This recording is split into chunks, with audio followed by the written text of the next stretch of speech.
Hi guys! Well, guess what? I have good news and bad news. Bad news, the worst news, is that I still don't have eyelash extensions on and I feel super weird without them. So here's the little fun fact about me. Anytime my eyes look like this with zero eyelash extensions, that means I've been crazy busy. And you guys can ask me what has been the craziness that's been going on. The good news is we are actually building back the salon. We're actually getting booked really nice and steadily, and we're hiring lash artists still, and we have a front desk position open. So if you are interested, please make sure to reach out to us. We are looking for highly motivated, hardworking, good people to join our team. Anyways, in this episode, we actually interviewed Dr. Alison, who is a specialist in the mind, body, energy, spiritual world. Okay. So there is a right term for it, and what she actually does, we will cover in the episode.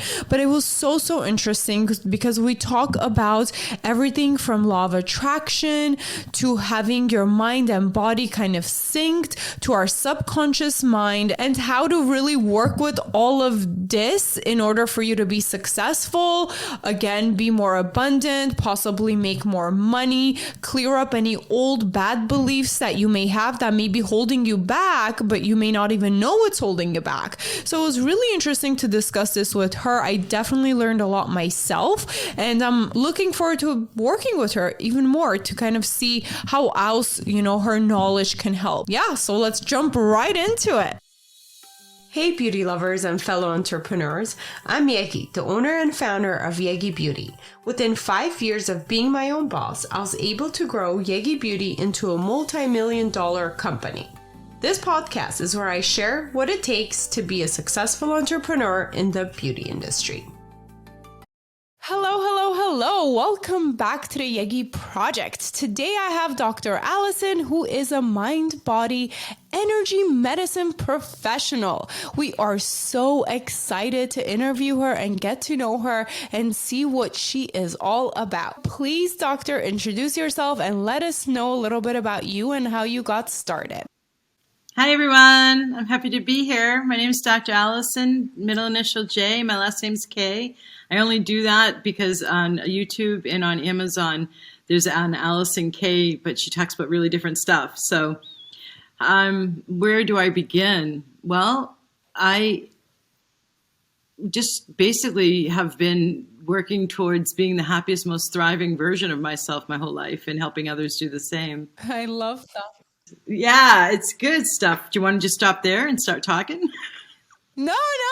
Just, I'm going to throw in commentary. Sorry, go ahead. But yeah, I love that so much. And I feel like I'm on the same journey right now. Yeah. Well, we all are. Hey, I mean, it's the nature of living on planet Earth right now. It's what's considered humanity's greatest evolutionary leap, 2012 to 2032. It's also called Humanity's Spiritual Awakening Times. I've written 2 of my 4 books about it, actually, and I had been asked by Voice America to do a radio show for a weekly radio show for 2.5 years about this topic. Yeah, so I interviewed a bunch of experts about what 2012 to 2032 is about, and it really is about, like, that saying, "It's too good to be true." Yes. Well, I look how you answered that. Well, it's kind of that times we've moved into with this past year. I know it seems incredible in the face of what it's been like on planet Earth for the last couple of years, but rather than being cynical and doubtful and fear-based and expecting the worst or being poised for the next crisis, actually allowing ourselves to recognize our power to create, and that we are with our thoughts, that we don't hear, that I call the back of the house consciousness, more than even the thoughts we do hear.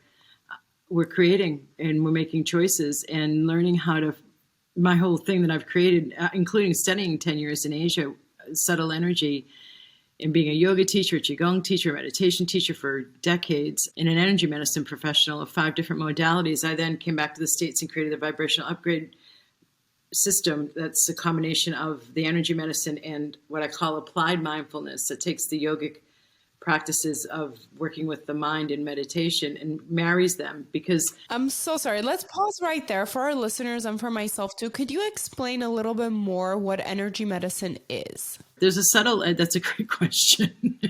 There's a subtle energy system. It's not known as energy. We refer to it casually as energy, but really it's a science, and the ancients have been studying it, particularly in Asia, which is why when I went into the international school system, I chose a school in Asia that had offered me a job rather than somewhere like in South America or the Middle East, for example, because they're not only who I consider there being the ancient Chinese or traditional Chinese culture, as well as the yogic culture in India. I have understood for over 5,000 years how energy and consciousness work together.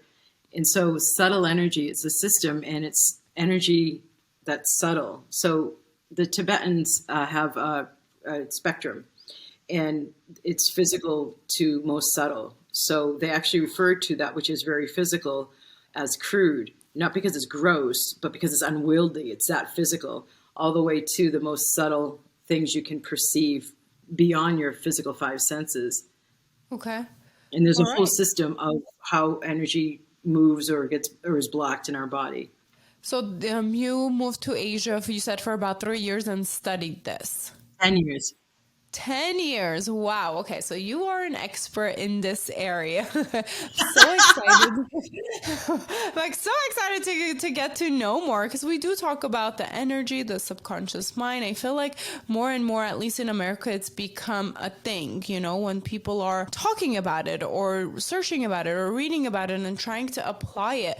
Now, in your experience, how do you get started, or how do you start using this energy medicine towards your benefit in order to get to happy life, I guess, or your ideal life, or work on to get to that point? Well, I am going to start with saying this because I train people in Vibrational UPgrade System, and I've been in the field for moving into 3 decades. There's a lot of, especially now, because these are considered humanity spiritual awakening times. So like you said, there's more interest in this stuff. And so and that's great. And that's been part of my mission, because I came back after writing my first book that started as my dissertation for my PhD in the 10th year in Asia at a traditional tea house at night after I would go to work and then go to the gym. So like till 6 a.m. or 5 a.m. I'd be down in this traditional tea house writing what became What If There's Nothing Wrong? And in it, I realized where I was taken to into research is I came away with the mission of, man, if people in the West only understood how energy, the subtle energy system and consciousness work, and valued it, there would be so much more thriving and so much less suffering. Because by focusing only on the external, or mostly on the external, and valuing that as a measurement of success, we're missing where our power is. So how do you get started is simply by, and this is what I was getting ready to say, finding a practitioner who is skilled, who is an expert, because in these times, there's a lot of people who, in my not humble opinion, I'm not going to say I'm humble, I am, but not with this. There is some real crap training out there. And there's people out there who really, in my opinion, have no right to be working with others. And they're saying they're professionals and they're helping people through this. And I've had a lot of people come to work with me after working with someone who wasn't skilled at this work and wasn't well trained, messed up. And so they come to me to get the job done right. I have students too who've had trainings, and then they come to me to get the job done right in different energy medicine modalities. So you find a good practitioner, you make sure they have good testimonials, good credibility, and you feel them out for the first time. You find a way to experience their work. And if you notice yourself maybe having tingles or increased heat in an area of your body, or yawning while they're working on you, twitches, even muscular twitches, or your leg kicks, something like that, or goosebumps, that's a good sign. And then after working with that person, if you feel lighter, I know with me, that's a good way to measure it. So that's one way to get started. But really, you could start just by looking at your own thoughts. So we hear about the stats are 15% of the thoughts we hear are what we create our lives from. 85% of the thoughts we don't hear, we're making our choices and what to do in our daily life from, which implies a whole lot of roboticness. So my gig is to flush out the back of the house consciousness from the subconscious, meaning not conscious, and the subconscious, meaning under your conscious mind, unconscious, meaning not conscious mind, to flush that, bringing it. So is that everything that we've been programmed to or learned that is incorrect?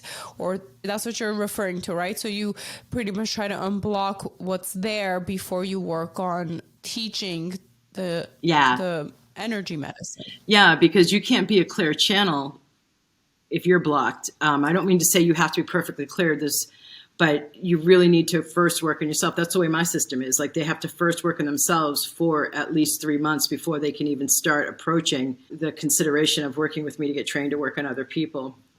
But you asked a really good question. The subconscious, it's not just what we learned. So the whole host, like what I talk about clearing, and the clearing statement that I use and that I teach my vibrational upgrade practitioners to use, is karma. And that's something I've spent tens of thousands of dollars and a lot of time in my time in Asia learning how to clear. It's very persnickety karma.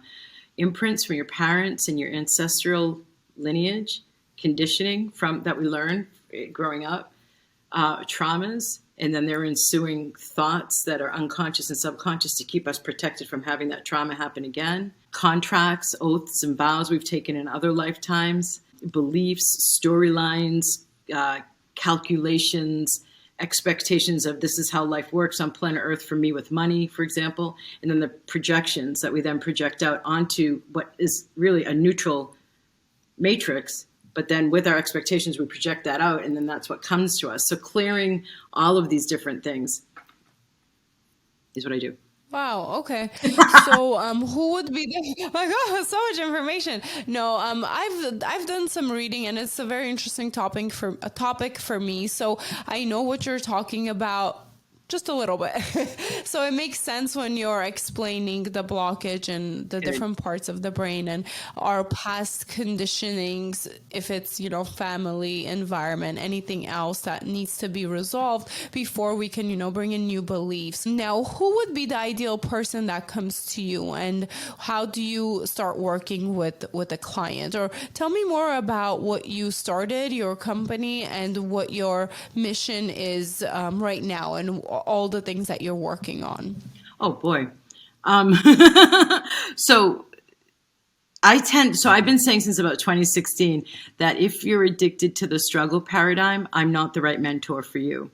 What is the struggle paradigm? Okay. So, when you're at a party and a lot of people around you are talking about like the thing that happened this week that sucked. Okay. And they're not talking about like how they just got this great new client, or they just made this great amount of money, or they just had this great realization. Like, typically we're expected to commiserate at parties, and we're expected to commiserate and have empathy for complaining. That's the common meeting point, as opposed to talking about how great everything is. Do you know what I mean? Yeah. So almost like focusing on the positive instead of the negative. That's a short way of saying it. Yep. So I also find, though, that like if you look at my first major in college and for my bachelor's was psychology. And I left it after 3 semesters because I found that it was too problem focused. And it wasn't focused on showing me how to be the happiest, most thriving version of myself. And the biggest textbook in our medical text, like my best friend from college is a doctor, and the biggest textbook is the psychiatric diagnoses. So like in learning from... Like you said, it's focusing on all the different psychological issues we can have, which there's many. Yeah. But here's something else too that's very telling. They came up with the medication, Ritalin, before they came up with the diagnosis ADD. So are you saying you don't believe that somebody actually can have ADD, or what are your thoughts about that? I don't know if that's a sensitive subject. Well, I know that I was in the classroom teaching in a primarily Latina and then Black and then white for the demos middle school. And the boys were just starting to get, and I say boys because hardly any girls were getting the label, The boys were just starting to get labeled ADD. ADHD hadn't even come on board yet. And I remember referring, because parents had asked me to, for this information, like at a parent-teacher conference, I remember referring them to get their son tested from a clinic outside of Fort Lauderdale, and he actually had food allergies. So that was what was making him hyper. I know that in the Buddhist meditative teachings, there's different descriptions for different tones to the mind. And one of the tones is the restless mind. There's a Sanskrit term for that. Another term is for the mind that's like gray and dull and not depressed, but gray and dull and not vibrant and alive and questioning and curious. So they're considered states of mind. They're not considered permanent. And once you go to a Western medical doctor and you get something diagnosed, a lot of the times that's considered permanent. When without tools other than medication with which to unravel to get to the cause. So the struggle paradigm is more focused on problems instead of on, like, here's another example. When you think about not having enough money, where we're typically led to go to is the T chart of expenses and income. Most people automatically go to expenses and say, let me cut down expenses instead of what can I do to generate more income? So we're a problem. We've been conditioned. We've been conditioned to focus on the problems. And a lot of this too is just the fear-based marketing we've been subjected to throughout our lives in advertisements. Here, the one-on-one model of marketing is, here's the problem. Let me present my thing as the solution. So we're conditioned. Yeah, that's definitely true. We're fluent in problem speak or challenge or struggle. Wow, I never thought about it that way. For me, generally, it's like trying to be more positive and trying to find a positive solution versus focusing on the negative. That's like the general idea of what we talk about now, like the average person, compared to how you explained that we're more problem focused versus what can I do to change the situation instead of fixing, right? Am I getting it right? I'm getting a little confused now. No, you sort of are, but let me help you, because I really want to give listeners relief, because it isn't, I feel like it's in the world of law of attraction, God bless law of attraction. I feel like in the spiritual marketplace, it's kind of oversimplified. And so if we say to somebody, just think positive, and they have a back of the house consciousness that has a lot of trauma or has a lot of conditioning for struggle, like they're coming from here's a guy, here's an example with a client of mine. He was born in Africa, his parents in Western Africa country, and his house had caught on fire and they lost everything when he was growing up. So he becomes an adult and he moves to Paris. He becomes my client, middle age. He's now divorced with 2 sons, having a hard time talking to a white woman. Let me just start with that. And part of that, I learned one time when going into the state that I go into in order to help clear a person's blockage, I learned it was part of his ancestry of, if you're a black male, don't talk to white women because you'll get in trouble, which did used to happen. And another aspect that was in his lineage was money is limited. Be careful of having too much money, and it's hard to get too much money. And once you get it, you're very likely to lose it due to the trauma of the family's house going on fire and everything burning.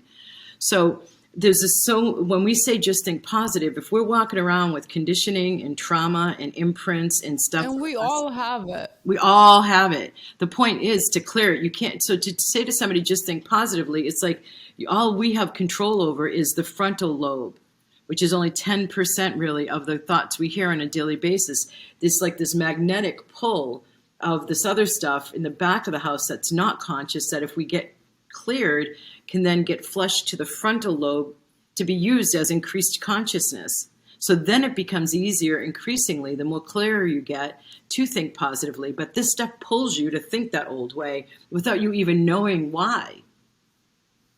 Yeah, okay, that totally makes sense. So it is our past. And yeah, that you've made it very clear. So it is really our past kind of secretly controlling us, or our past experiences or our past conditionings that's secretly controlling us. And sometimes we don't even realize it. We We typically just don't. say, okay, this is the way I am, This is this the is, way I'm life just is like for me. this. But you're saying there is hope, and there is a way to really clear that and change our mentality or change our ways. I don't know if I'm using the right terms, medically, or yeah, I don't know if I'm using the right terms, but there's a hope, and there's a way that we can change the way that we basically are and think. Yep.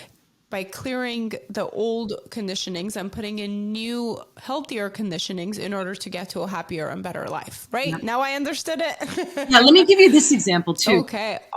So the second energy medicine modality I was trained in taught me some special techniques to use to be able to, when somebody has a physical health issue, talk to that part of the body in a special way and remind that part of the body that it innately knows health, that's its set point.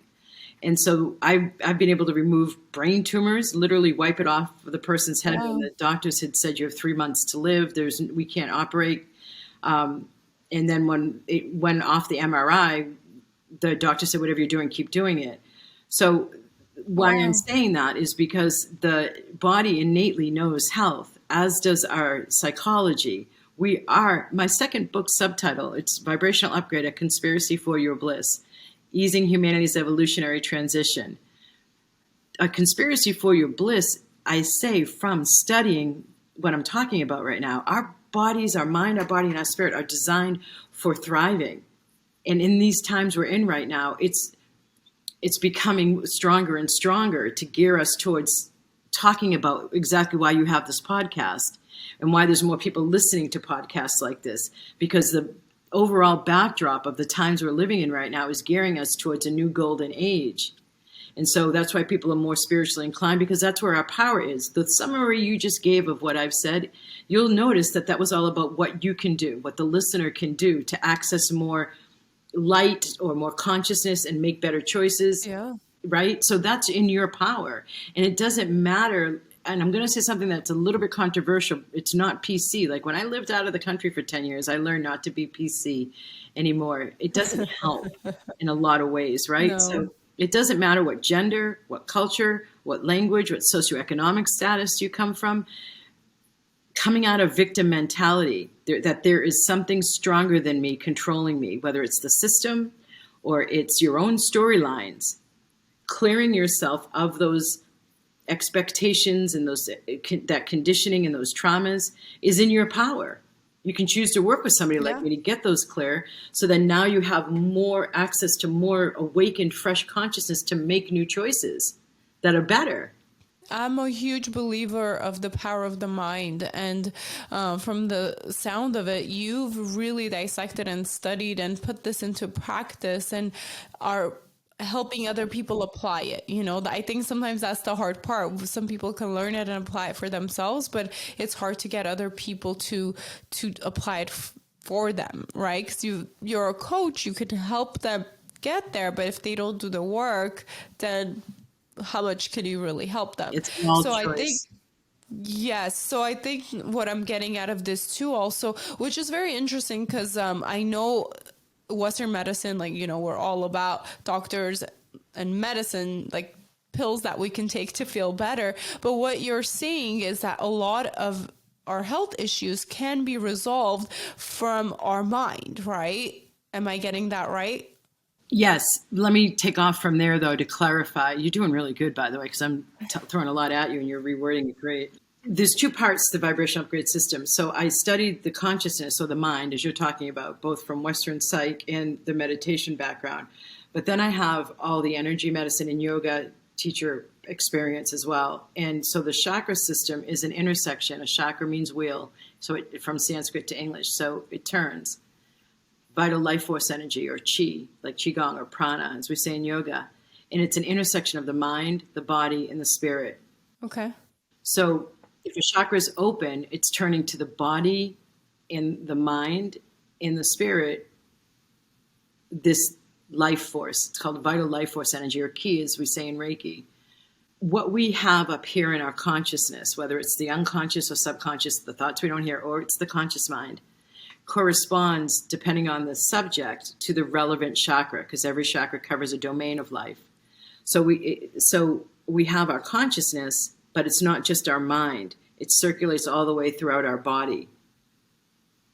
So that's how I can then work on health concerns, because like the chakra system covers our two main communication channels. So every hormone, every major gland of the hormonal system is connected to a chakra.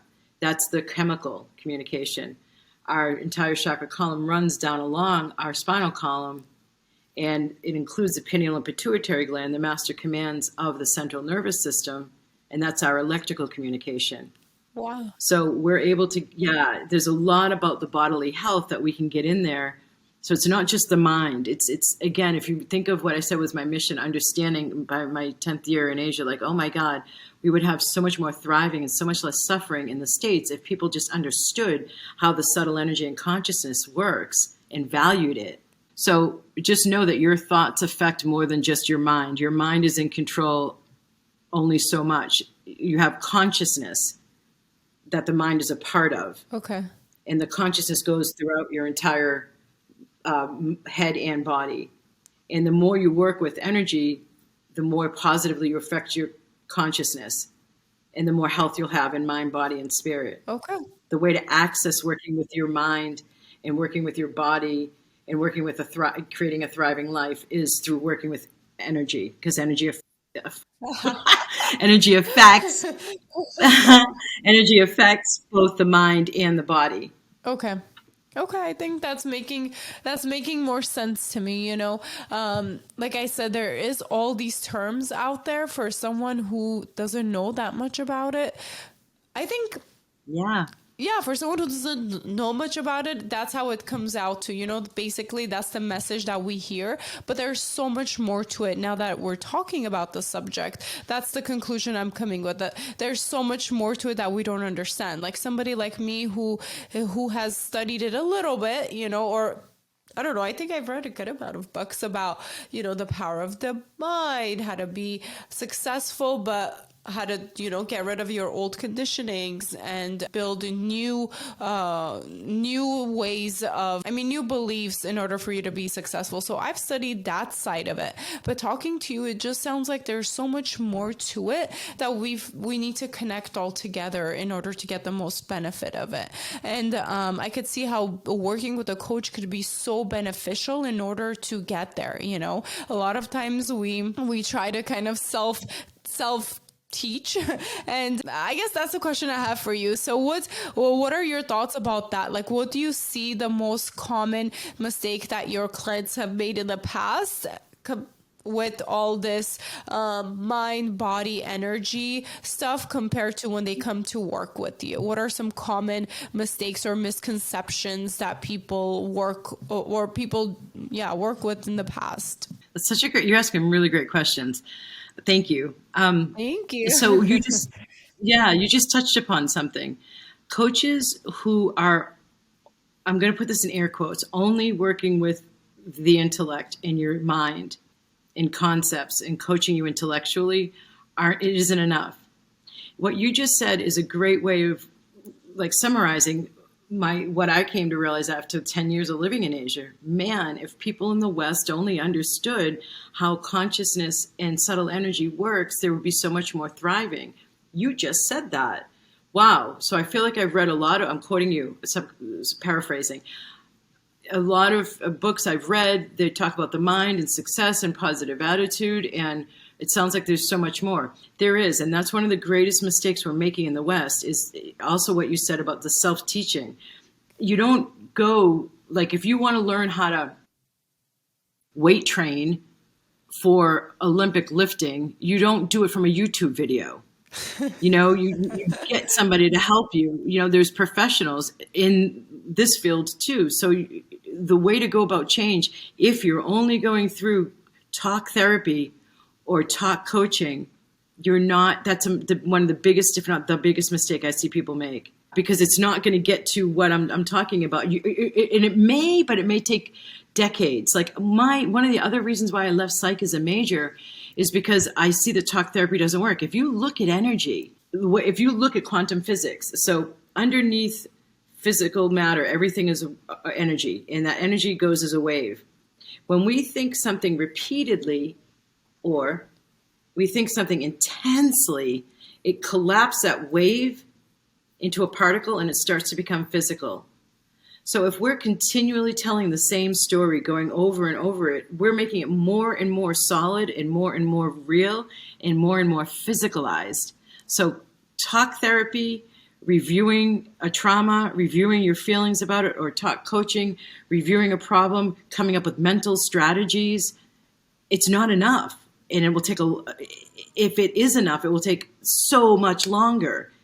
That's why I feel like on the surface, now we talk about the affirmations that, you want to do the positive affirmations and all of that stuff. But again, that's just touching on the surface. So maybe that's why it doesn't work for some people. I'm just kind of like talking to you as I think about all these things over again. Hold on. So let me give you this. You're so right on. So what I've been saying about affirmations for years is that I have like strawberry blonde hair right now. In the summer, it goes more blonde. I don't look in the mirror and say, I have blonde hair, because I already have it, right? Somebody who's wealthy doesn't look in the mirror and go, I am wealthy. So when you look in the mirror and you are not wealthy and you are using an affirmation to get wealthy, all that happens is you're reminded in the back of the house consciousness of I'm not that.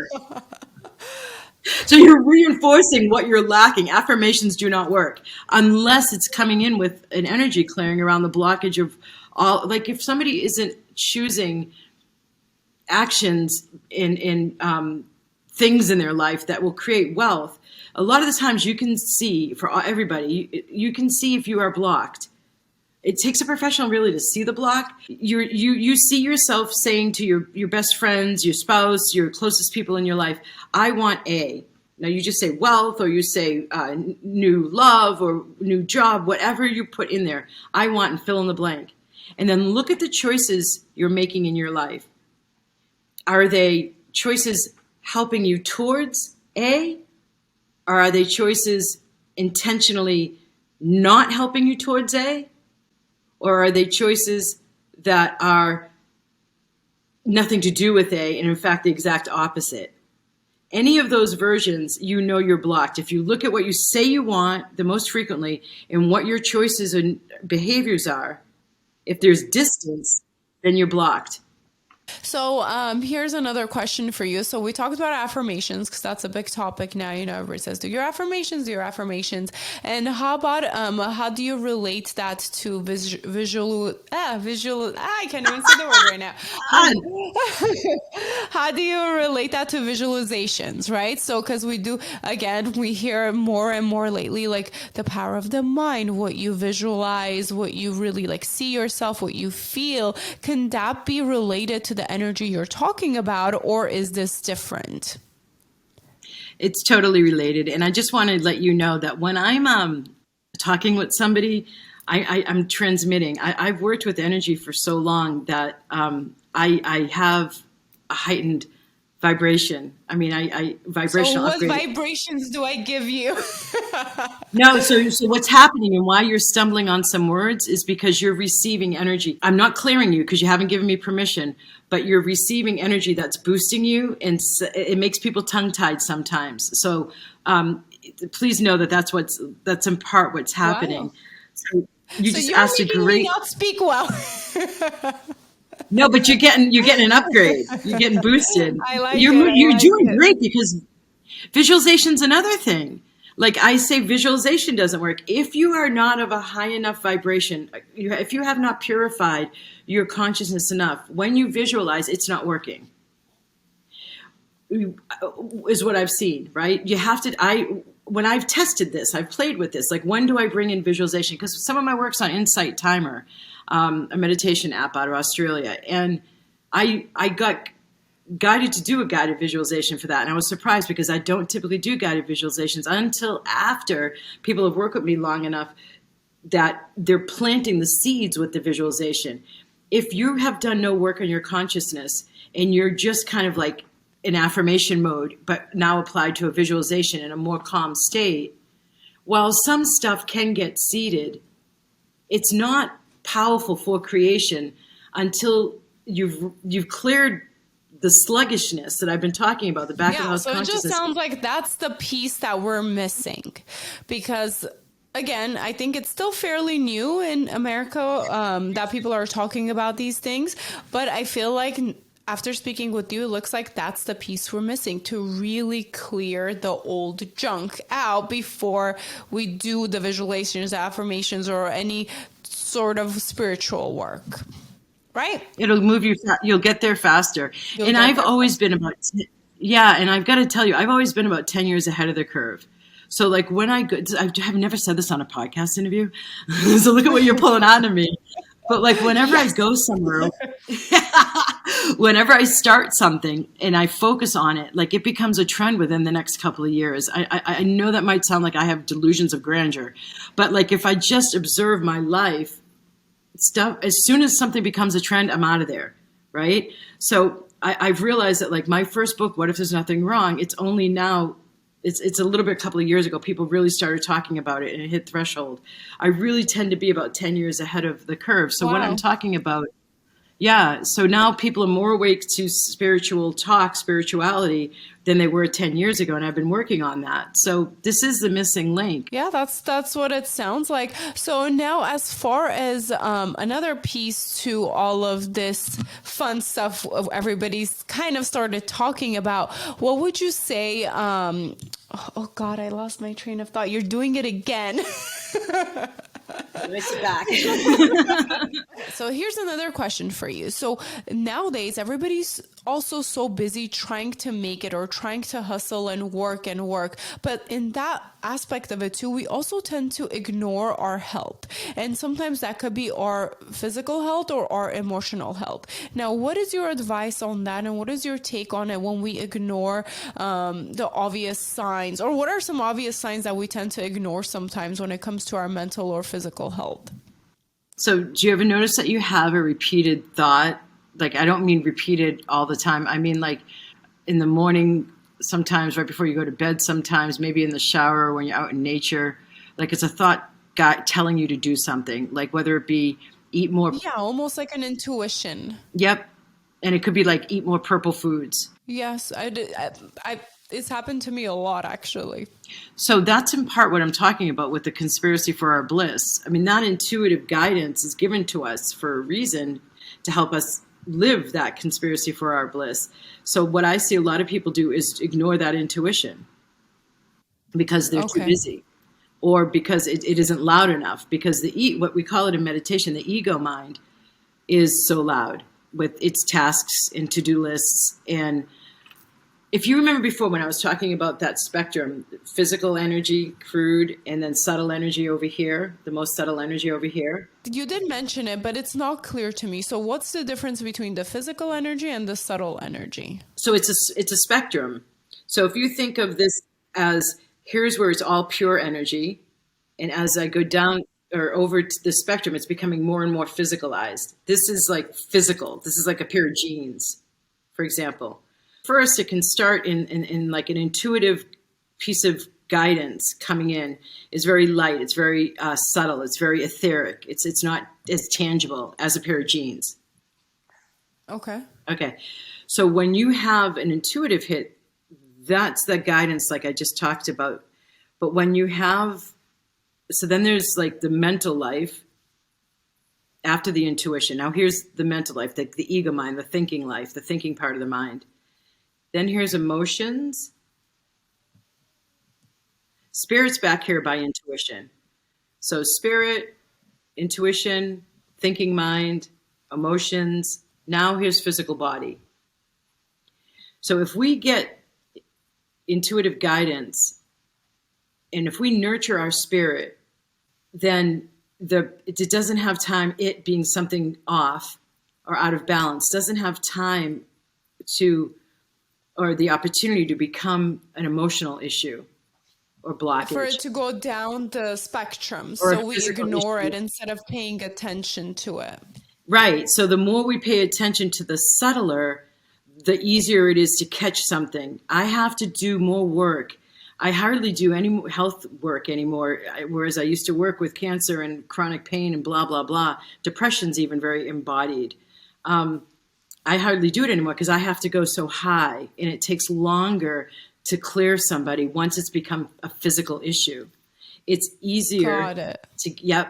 So It's easier to catch it sooner.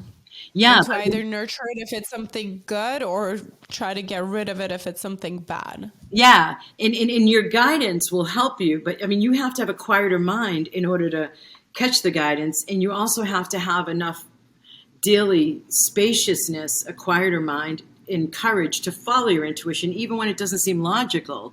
I don't mean go jump off a bridge, obviously, but I mean like when your intuition is telling you to eat, to exercise more, or to sleep more, or to stop exercising so much, or to stop forcing your body to look a certain way with over exercising.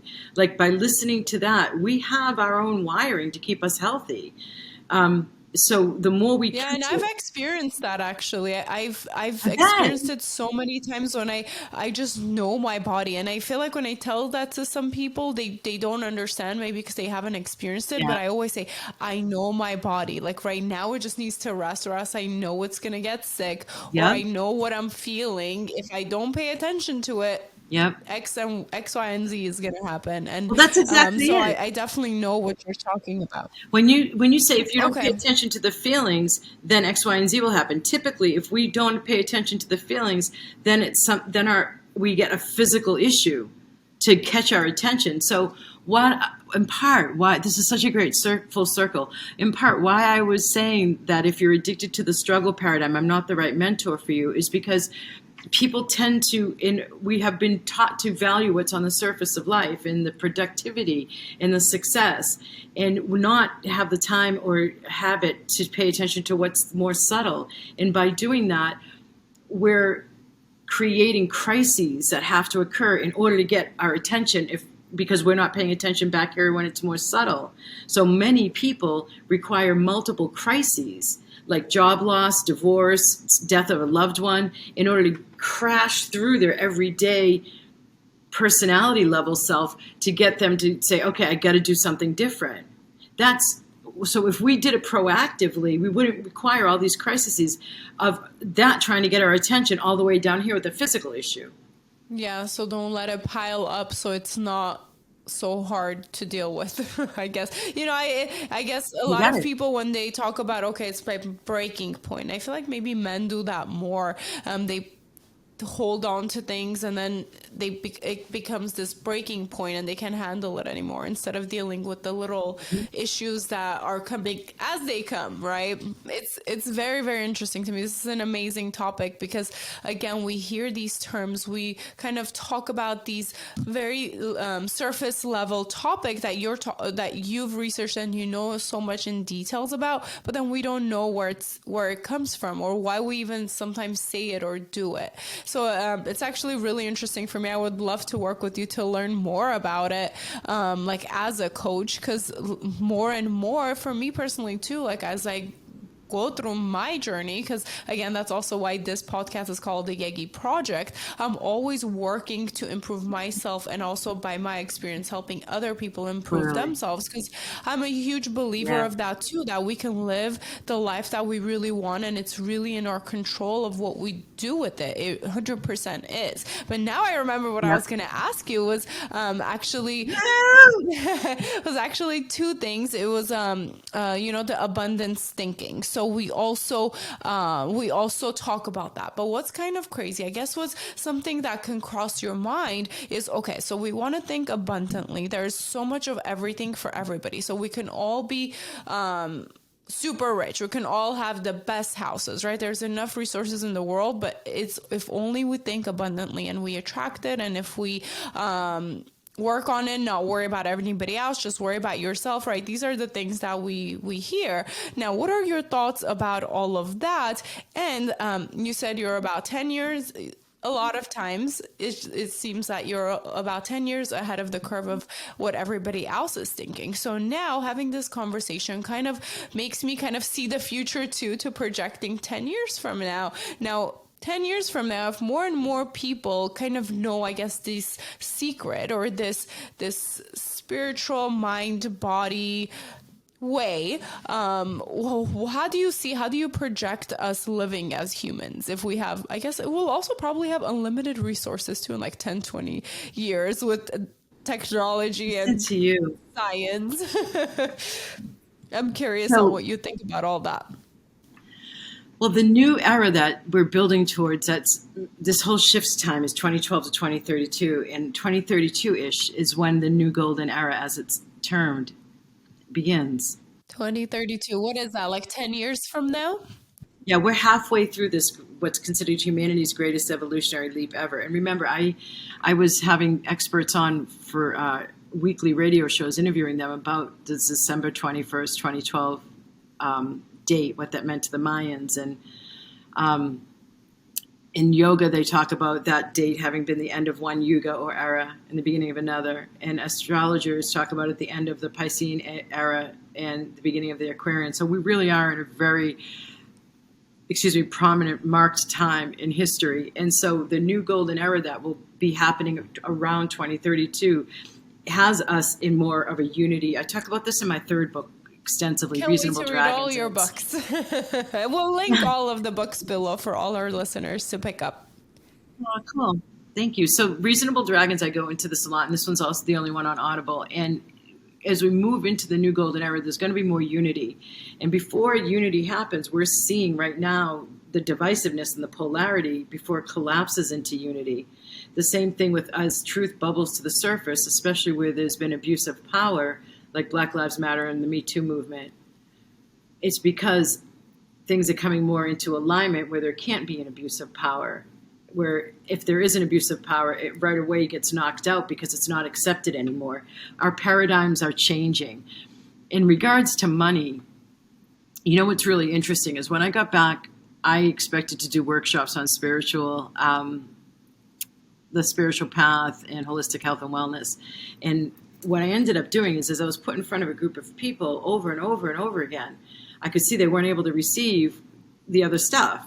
And so I finally asked both them and my guidance when I was on my own intuitively to what's going on. And they couldn't receive because they had just come from the market crash. Now, when I moved over to Asia, I did it in part to increase my net cash flow. As a classroom teacher in the States, I wasn't making enough and I wasn't having enough fun or adventure. So I ended up increasing my net cash flow by 60% by going into the international school system with the contract that they offered me. So I was tucked away in Asia with no worries about abundance. So when I came back here, people who were at my workshops were really worried about money. So I unexpectedly became ridiculously proficient in clearing blocks about having more money. So I would say that the most common blocks I see for people around abundance is not, and I don't believe, please don't listen to me scanning intellectually, I have that, I don't have that, because there's degrees for this too. Like you could have some degrees of it, like you're receiving, let's say you're a business owner and you are a person with the imprint from your mother and conditioning to work, to give a lot, to nurture, and to work really hard. So you have all of those together because that's in the American conditioning, to work really hard. So you're overworking yourself, and by doing that, you're blocking your receiving. So I run clearings on people around receiving and around being. Another one that is a main block is worthiness. I'm not worthy to have it be easier. I'm not worthy to have this new level of money without giving this certain amount that I'm used to giving, or without doing this certain amount I'm used to doing. So the adjustment to go to new levels of income is really an interesting one that my signature program is called Magic Manifestation and Money Flow. It's my signature program. And people come in and we work on exactly this and a whole lot more. And one of the first things I do, which is really, I think you'll be interested in this, is in the first 6 weeks of the program, I give them videos weekly where I'm opening up their field through techniques I know to do, so that they're more receptive and are then calling in new possibilities into themselves to help get their lives opening. Can you share some client success stories with our listeners and for myself as well? Sure. Let's start with the one that's on the top of my head. Oh, there's a bunch right there. Okay, so here's a woman who went through an example of a woman who went through magic manifestation and money flow. And she came to me expressing, I want, as an accountant in a corporate firm, to have my own accounting business. I want more time with my teenage daughter as a single mother. So she's in week 4 of magic manifestation and money flow. And she posts in the private Facebook group for people who are paying members of it. Hey, Allison, I unexpectedly had 4 different recruiters reach out to me on LinkedIn asking me if I want a job. They're all corporate. I didn't expect this. You know, I'm trying to open my own business. What do you say? I checked into all 4 of them intuitively, and I got numbers 2 and 4 for her to follow up on. She did. She ended up getting a job offer where she increased her income, I want to say by a third. And she was able to work from home, so she had more time with her daughter as a single mom. So she ended up in a better situation than if she was running her own business. Yeah, so she receives what her main goal was, but in a different way. And I think I've heard or listened to that too. Like, we need to be also open to not be so specific with what we want, and kind of let go sometimes in order to receive. I think that's kind of what I understand from what you're saying too, right? Yeah, let me help you with that too. Our mind is myopic. It can only focus on here and now and what it is familiar with. The universe is all seeing. And I go into this extensively in my last book, The Dragon Master Creatrix. Our mind, based on Western psych, it has a separate chapter for perception and separate chapter for sensing. So through our 5 physical senses, we have thresholds that, because there's always so much going on metaphysically beyond the physical, the divine or the creator knew to put thresholds on us, our 5 physical senses, so we didn't go crazy from the actual amount of stuff we could be sensing through the 5 physical senses. But as you meditate or as you do spiritual practices, these increase a little bit so that you can be open to perceiving a little bit more. So the point being here is that when we have something come in from the physical 5 senses, our mind then goes into data files to label this thing based on what it already knows. So if I'm in Asia and I'm in a fruit stand and I see a piece of fruit and I don't know, it's exotic, I don't know what it is, my mind's going to go, okay, nothing with this previously. It looks like a pear because I'm familiar with pear. Yeah, really. I'm in Asia. Let's call it Asian pear. So the mind can't create the new, and it's not the right tool to go to create beyond what you are familiar with, because it only goes based on the past and what it already knows. It's functioning. So almost like a computer. It only could read the code that it's programmed to. You got it. So she opened up so the mind. So what I'm getting at, the bottom line here is that she opened up to allowing for something bigger that saw what's actually in her highest good. And in yoga, we call that your higher self. It's connected up to around here. So your higher self and the divine or the universe have a way of knowing what's in your highest good that your mind can't. So you want to leave that space open when you're asking for something new, for something even better to come in than what you can know to even ask for. And that's what happened with her. And that's how I do all of my work. And, she didn't get what she asked for. She asked to have her own business, but instead she got exactly what her heart wanted her to have: more space with her daughter, which she wouldn't have had as a business owner, and more money. Yeah. So yeah, I think that's exactly what I was asking for, to understand better. Yeah, so thank you for that. Now, we are running out of time. I have like a jillion more questions for you. But this last question, I want to end with this because it may be a stupid question, honestly. But I think there's still a lot of people out there, because for myself too, it's still a little bit unclear. So what does being spiritual mean? So we talked about energy, we talked about the mind and the body and how it's connected. So what is spirituality? So if somebody decides to be spiritual, what does that mean? Well, I know that both in traditional Chinese medicine, so Taoist philosophy is who created the yin yang in acupuncture and qigong. they also created the understanding that the spirit resides in the heart. Yogic culture in India also believes that the spirit resides in the heart. So intuitive guidance isn't necessarily seeing something. It's as simple as your heart gets uplifted. That's intuitive guidance. But if you think of what I just said, it's connected to the spirit.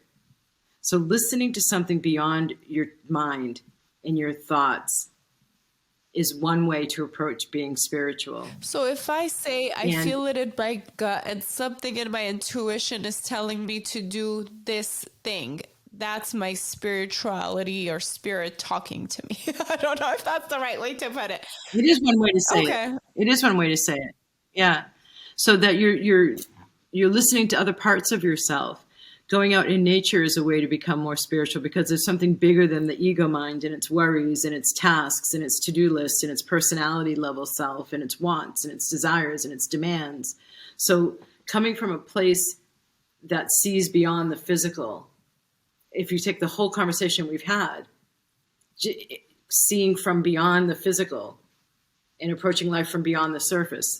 I love that. I love this subject so much. And I think we are just scratching the surface about it. And I really do believe in the next 10 years, it's going to get more and more. I truly believe it. Like I said, I don't know that much about it, but how much ever I did and how much ever I was able to apply just by myself with reading my own books or doing a little bit of my own research, it has majorly helped me in my life and in my success. So I am, I think, a big believer about all these things that we're talking about, but I just, and I do believe that down the line, it is going to be the way of thinking. So it's very interesting to interview and talk about this now and see how everything plays out. And hopefully our listeners would also gain knowledge and almost like be ahead of the game, trying to apply these things and studying it and understanding it. Because I think it may be simple, but it's not that easy to fully understand and apply.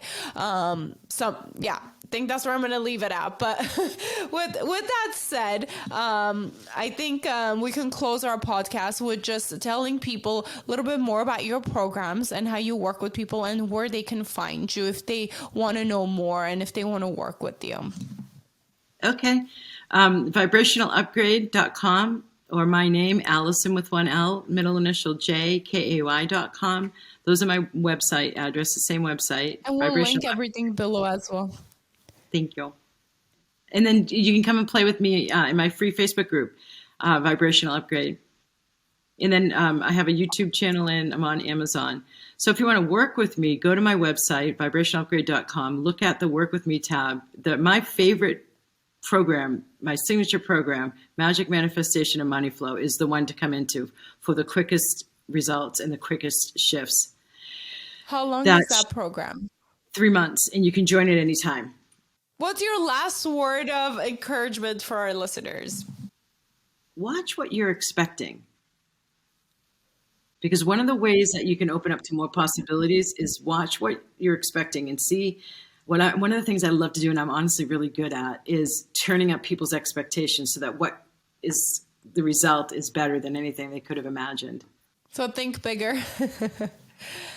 No, I want to break it down more specifically to just monitoring the expectation, because that's what we project out there. So if we're thinking bigger, that is one way to do it. But being conscious enough of this thought is not an expectation. This is a worry. This is an expectation. What would it be like for this to show up even better than that current expectation? It's a more specific way to work with consciousness. Well, thank you so much for your time. Thank you for all your help, all your advice, all the education that we received. Yes. I've learned so much. I'm sure our listeners learned a ton, and I'm excited to check everything else out that you have to offer. But again, thank you for your time. Looking forward to working with you or following your work and reading all your books. But yeah, have an awesome day. Thank you again. It was my pleasure. Thank you. Namaste. Namaste. Thank you for listening. Please rate and review this podcast. Follow and engage with us on social media under the Yegi Project. And if you're interested in being a guest, email info@theyegiproject.com, and don't forget to subscribe so you don't miss out on any future episodes.